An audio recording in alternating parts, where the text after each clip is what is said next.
Une simple course pour un café s'était transformée en cauchemar lorsqu'une femme noire avait été menottée, humiliée et jetée à l'arrière d'une voiture de police sans explication.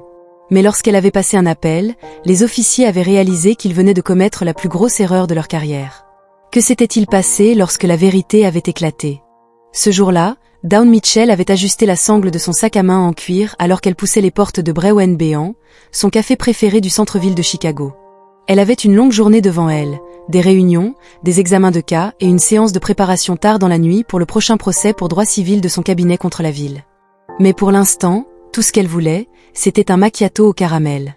La file d'attente à l'intérieur était pleine de professionnels prenant leur dose matinale avant de se rendre au travail. Dawn avait jeté un coup d'œil à sa montre. Il était 7h43. Si le barista travaillait vite, elle serait de retour dans sa voiture à 7h50, juste à temps pour éviter les embouteillages aux heures de pointe. Elle avait avancé, son esprit parcourant déjà sa liste de tâches, lorsqu'une voix aiguë avait coupé le bourdonnement du magasin. Et, arrêtez-la un instant. Dawn avait pensé que la voix ne lui était pas destinée. Mais lorsqu'elle s'était retournée, elle avait retenu son souffle. 2 officiers en uniforme s'étaient précipités vers elle, les mains posées sur leur ceinture.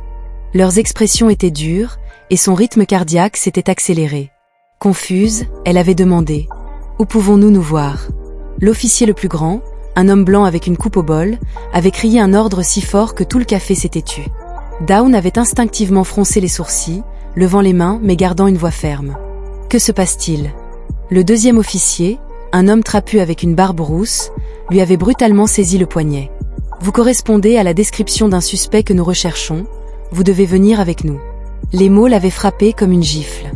Un suspect, elle avait brusquement retiré son bras, mais l'officier avait resserré sa prise. Je suis juste entré ici pour prendre un café. L'officier à la coupe au bol avait sorti ses menottes. Madame, ne rendez pas cela difficile. L'estomac de Dawn s'était serré alors que tous les yeux du café se braquaient sur elle. Des chuchotements avaient envahi la pièce. Certains clients avaient déjà sorti leur téléphone pour enregistrer la scène. Vous faites une erreur, avait-elle dit fermement. Je suis avocate, je connais mes droits. Quelle est l'accusation? Vous correspondez à la description d'un suspect impliqué dans un vol de voiture ce matin, avait déclaré catégoriquement l'officier barbu. Les sourcils de Dawn s'étaient haussés. Un vol? Vous êtes sérieux? J'étais chez moi en train de me préparer pour le travail depuis 2 heures. Nous réglerons tout cela au poste, avait répliqué l'officier aux cheveux ras. Dawn avait senti son pouce accélérer, tandis que l'acier froid des menottes se refermait autour de ses poignets. Son souffle était devenu court et saccadé. Elle avait regardé autour d'elle, croisant les regards des clients du café. Certains semblaient choqués, d'autres évitaient son regard. Quelques-uns continuaient à filmer. « Appelez mon frère », avait-elle dit, les dents serrées. « Votre frère pourra vous retrouver en ville », avait marmonné l'officier barbu. Dawn avait lutté contre la chaleur montant derrière ses yeux. Elle refusait de pleurer. Pas là, pas devant eux. Alors qu'il la poussait vers la porte, une voix de femme avait brisé le silence. « C'est mal. » Dawn avait légèrement tourné la tête. Une jeune femme noire, âgée d'à peine 20 ans, se tenait près de la caisse, son téléphone tremblant dans ses mains. Elle n'a rien fait, elle vient d'arriver. Restez en dehors de ça, avait lancé l'officier. Dawn avait levé le menton. Vous devriez l'écouter. Mais il ne l'avait pas fait. Au lieu de cela, il l'avait traîné dehors dans l'air matinal, vers une voiture de police qui l'attendait. Dawn avait serré les poings. Vous savez qui je suis? Avait-elle demandé, sa voix glaciale. L'officier barbu avait ricané. Ouais, un suspect. Dawn avait secoué la tête, se forçant à rester calme. Non, je suis Dawn Mitchell. Et mon frère est le procureur général des États-Unis, Malcolm Mitchell. Le sourire narquois de l'officier barbu avait vacillé. L'autre policier avait hésité. Ça devrait nous impressionner? Dawn avait souri froidement. Non. Mais cela signifie que vous venez de commettre la plus grosse erreur de votre carrière. Elle avait observé leur visage passer de la confiance à l'incertitude. Quelques minutes plus tard, alors qu'ils roulaient, la radio de bord avait crépité. « Agent Reynolds, êtes-vous sûr de cette arrestation ?»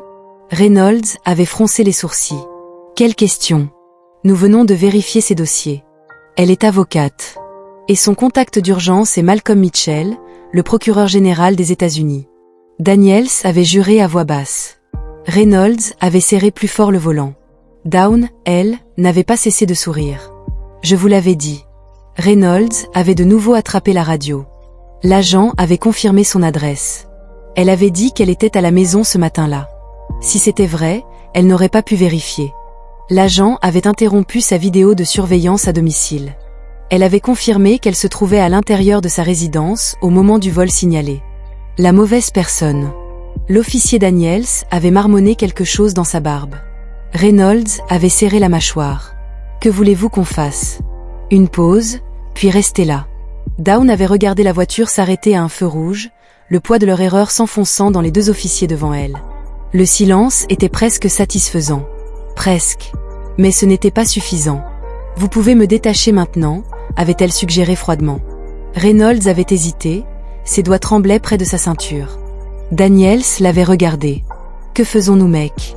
Reynolds avait dégluti, puis avait expiré brusquement. Sans un mot de plus, il avait garé la voiture sur le côté de la route et s'était retourné sur son siège. Ne rends pas les choses pires pour toi, l'avait averti Reynolds. Il l'avait fusillé du regard, mais avait sorti la clé, s'était penché en arrière et avait déverrouillé les menottes. Dès qu'elle s'était ouverte, Dawn avait fait rouler ses poignets, la vive piqûre de la douleur encore fraîche à cause de la façon dont ils avaient été attachés. Daniels avait soupiré. « Regarde !» Dawn avait levé une main pour l'arrêter. Elle s'était frotté les poignets avant de sortir son téléphone de son sac. « Tu en as déjà assez fait. » Reynolds avait serré la mâchoire. C'était une erreur. Le rire de Dawn avait été dénué d'humour. Une erreur? Une erreur, c'est oublier de régler son alarme. Ça, c'était de la négligence, profilage, fausse arrestation, harcèlement, fais ton choix. Daniels s'était déplacé sur son siège, clairement mal à l'aise. Reynolds avait détourné le regard. « Qu'est-ce que tu vas faire ?» Dawn avait tapoté l'écran de son téléphone en composant un numéro. Elle l'avait porté à son oreille, les fixant du regard alors qu'il sonnait. Il n'avait fallu que 2 secondes avant que la ligne ne se connecte. « Ed ?»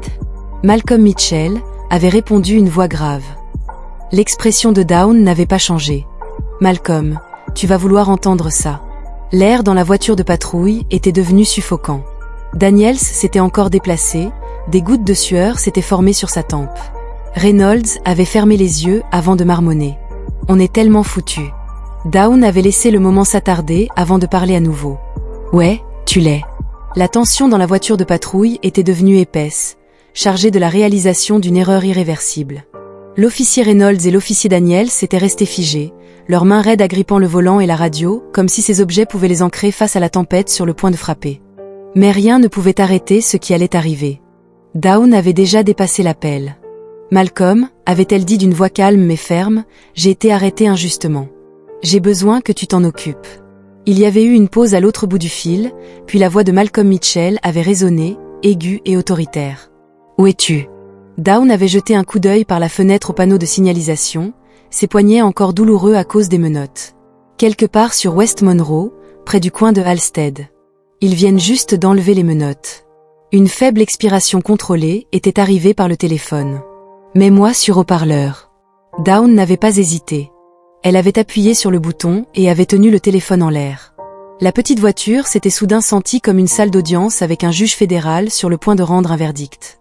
C'est Malcolm Mitchell, avait tonné la voix. Procureur général des États-Unis. J'ai besoin de savoir exactement pour quelle raison ma sœur a été arrêtée. Daniels avait ouvert la bouche, mais aucun mot n'était sorti. Il avait jeté un regard à Reynolds, dont le visage était devenu pâle. Répondez-moi, avait exigé Malcolm. Reynolds s'était finalement éclairé sur la gorge. Monsieur, nous avions une description de suspect de vol, et elle correspondait. Elle correspondait, avait répété Malcolm, son ton tranchant comme une lame de rasoir. Il s'était interrompu un instant avant de reprendre. Dites-moi, officier Reynolds, avez-vous au moins vérifié son identité avant de la jeter menottée à l'arrière de votre voiture? Avez-vous au moins vérifié où elle se trouvait? Aucun des officiers n'avait parlé. Leur silence suffisait. Dawn avait penché la tête en les regardant se tortiller. Elle savait exactement comment cela allait se terminer. La voix de Malcolm était tombée dangereusement calme. Vous êtes soit extrêmement incompétent, soit c'était du profilage racial. Dans tous les cas, vous serez tenu responsable. Dites-moi, est-ce que vos caméras corporelles fonctionnaient ou ont-elles mal fonctionné? Daniels avait laissé échapper un souffle tremblant. Elles sont bien allumées. Malcolm avait repris, sa voix résonnant comme un marteau. Parce que vous allez remettre ces images immédiatement, et je vous promets que si je trouve un seul moment d'inconduite, vous aurez de la chance si perdre votre emploi est la seule conséquence. Reynolds avait serré la mâchoire. Monsieur, nous. Vous avez détenu illégalement et humilié une femme noire pour avoir pris un café, l'avait coupé Malcolm. Vous savez ce que ça donne, et vous savez comment ça se termine. Dawn s'était reculé, regardant le poids de leurs actions s'enfoncer complètement. Dis-moi, officier Reynolds, avait-elle demandé d'une voix douce, si je n'avais pas eu Malcolm, que me serait-il arrivé aujourd'hui? Aucun d'eux n'avait de réponse. La voix de Malcolm avait brisé à nouveau le silence. Que veux-tu faire?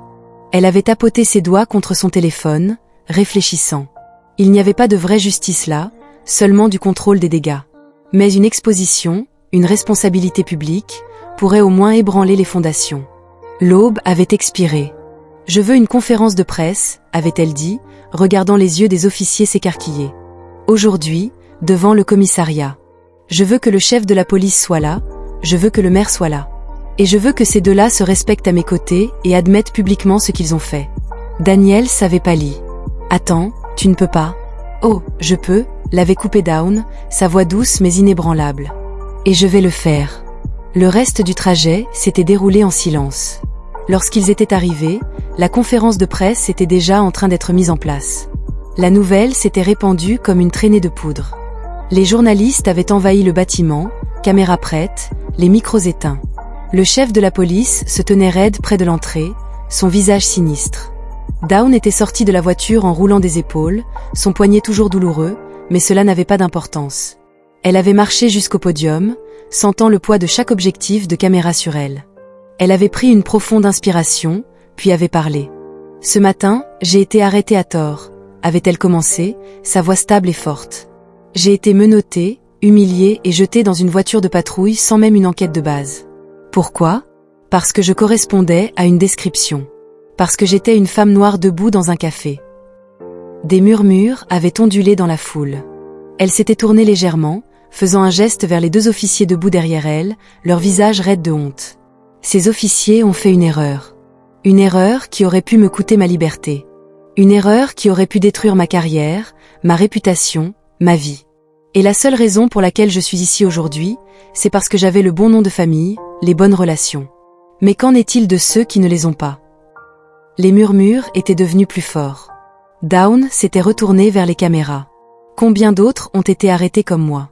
Combien d'autres ont été jetés à l'arrière d'une voiture de police, sans jamais bénéficier du doute, sans jamais avoir la possibilité de s'exprimer? Et combien d'entre eux ne pourra jamais repartir libre? Le silence était tombé sur la foule. Dawn avait inspiré lentement. Ce n'est pas seulement à propos de moi. C'est à propos d'un système qui fait ça tous les jours. Et jusqu'à ce qu'un vrai changement se produise, je continuerai à me battre. Je continuerai à m'exprimer.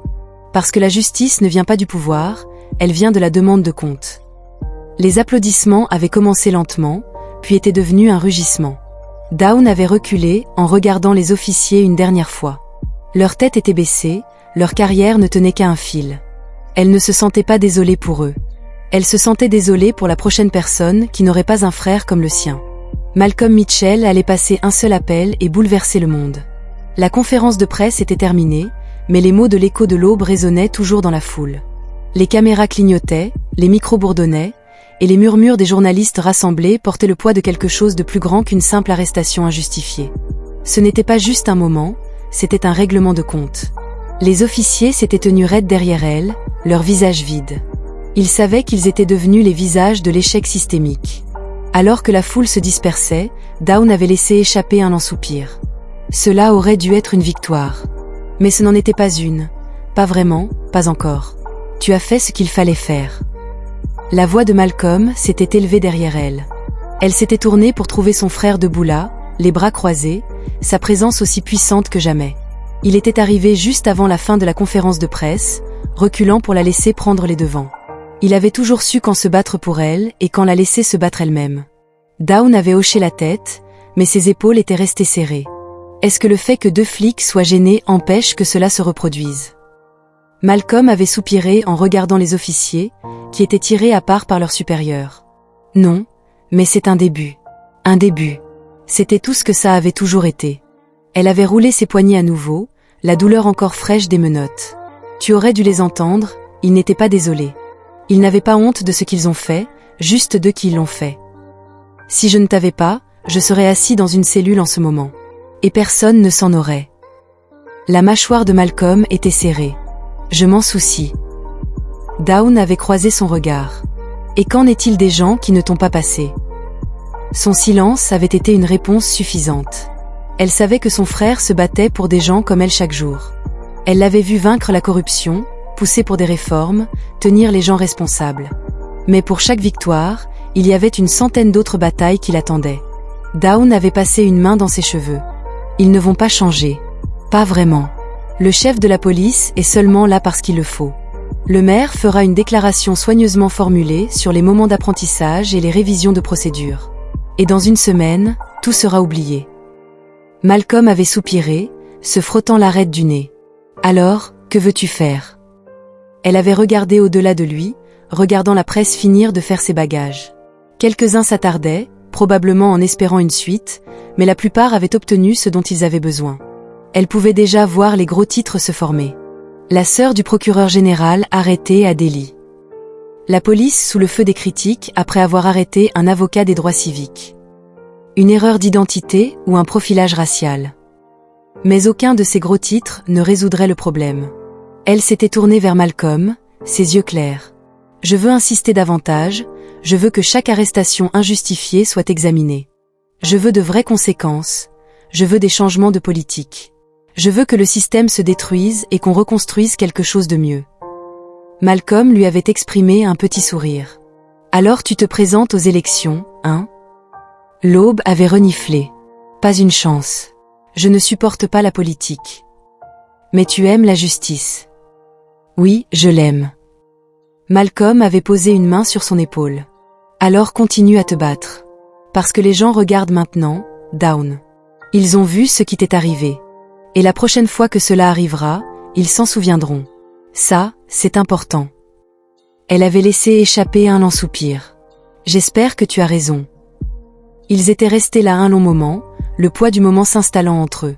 Puis le téléphone de Malcolm avait vibré. Il avait vérifié l'écran en soupirant. Je dois prendre ça. Tu vas bien? L'aube avait hoché la tête. Je te verrai plus tard. Malcolm lui avait lancé un dernier regard avant de s'éloigner, déjà en pleine conversation avec son interlocuteur. Dawn s'était tournée, prête à partir, quand elle avait vu quelqu'un l'attendre près du bord de la zone de presse. La jeune femme du café, celle qui avait parlé pour elle. Dawn avait avancé vers elle. La femme avait hésité avant d'avancer. Je voulais juste dire que je suis vraiment désolée pour ce qui t'est arrivé. Dawn avait penché la tête. Tu n'as pas à être désolée, tu as fait ce qu'il fallait, tu as parlé. Au moment où elle s'était glissée sur le siège conducteur, elle avait laissé échapper un souffle qu'elle n'avait pas réalisé retenir. Elle avait fléchi ses poignets, la douleur un rappel de la vitesse avec laquelle la liberté pouvait être prise. Elle n'oublierait pas ce jour. Elle ne laisserait pas le monde l'oublier non plus. Dawn avait démarré le moteur et s'était éloignée du commissariat, sachant que le combat n'était pas terminé. Loin de là. Mais pour la première fois aujourd'hui, elle avait senti quelque chose de proche, de l'espoir. Merci d'avoir regardé, et à la prochaine dans une nouvelle vidéo.